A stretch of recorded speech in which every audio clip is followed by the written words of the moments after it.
సగటిగా కాకుండా చెల్లిగా నన్ను చూసి తల్లిని చేశావుగా.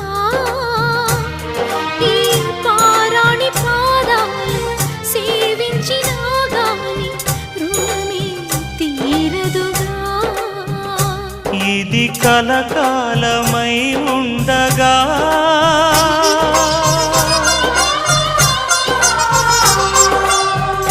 నీ అనుబంధమే పండగా.